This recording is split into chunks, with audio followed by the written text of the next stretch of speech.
Shalom,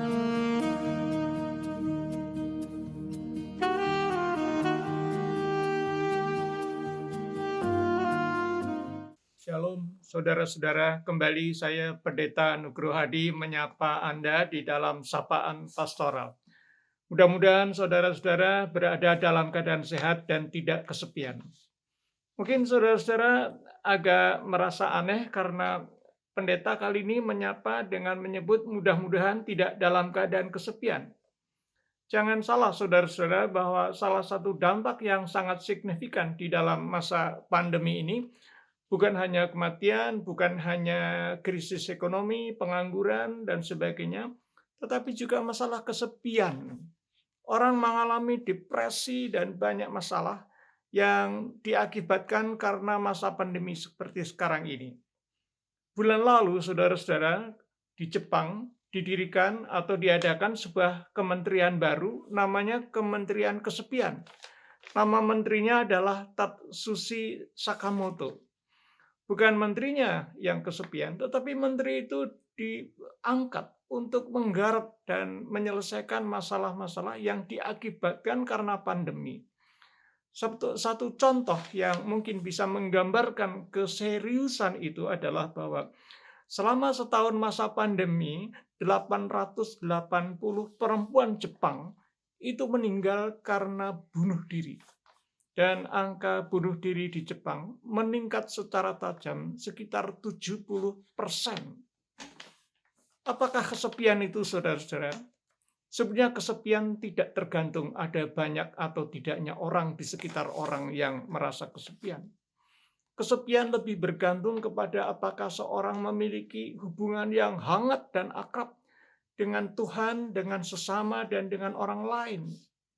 Ketika orang merasakan kehangatan itu, meskipun ia berada di dalam keadaan yang tanpa orang, ia tidak merasa kesepian. Ada kehangatan. Sebaliknya, meskipun orang berada di tengah-tengah keramaian atau kerumunan, ia bisa merasakan kesepian karena dia tidak merasakan ada kehangatan dalam hubungannya dengan orang lain. Meski berada di dalam kekayaan yang banyak, saudara, keluarga yang banyak, kadang-kadang kesepian juga melanda seseorang.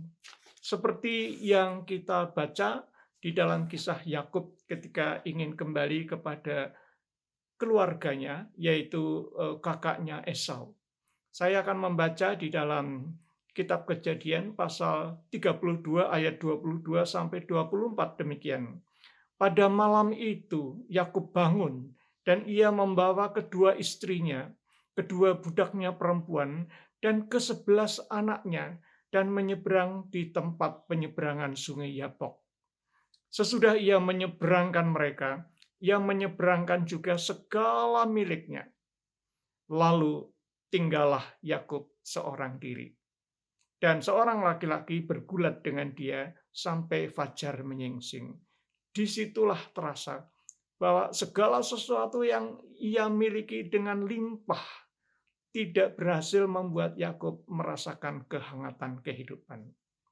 Kesepian macam Yakub ini potensial juga terjadi pada masa seperti sekarang. Kita mungkin beragama tetapi tidak merasakan kehadiran Tuhan.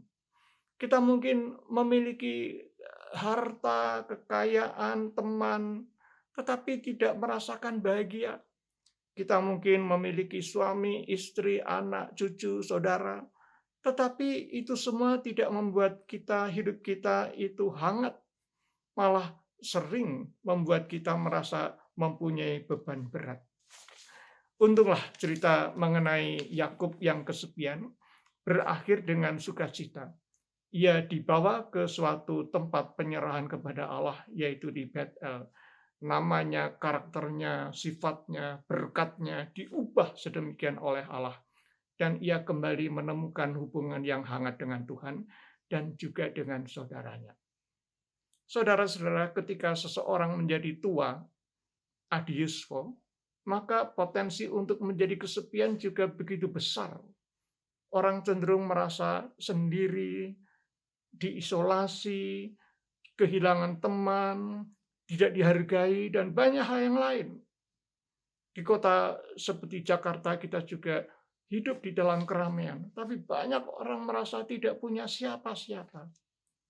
Apalagi pada saat pandemi seperti sekarang. Orang lanjut usia menjadi salah satu kelompok yang paling menderita kesepian. Di samping juga mungkin anak-anak yang harus tinggal di rumah selama lebih dari 1 tahun, tidak bisa bertemu dengan teman-teman dan gurunya. Saudara-saudaraku, sudah seharusnya gereja dan juga keluarga memberikan perhatian yang cukup untuk memberikan suasana dan situasi yang hangat bagi mereka-mereka yang menderita kesepian itu. Gereja dapat menjadi semacam oase, satu mata air di tengah padang pasir, yang memberikan air sejuk dan teduh untuk beristirahat sejenak di tengah perjalanan hidup panjang. Gereja dan keluarga juga seharusnya menjadi tempat, menjadi semacam keluarga yang di dalamnya orang menemukan sahabat, teman, kesejukan, saling tolong-menolong, dan juga mendoakan.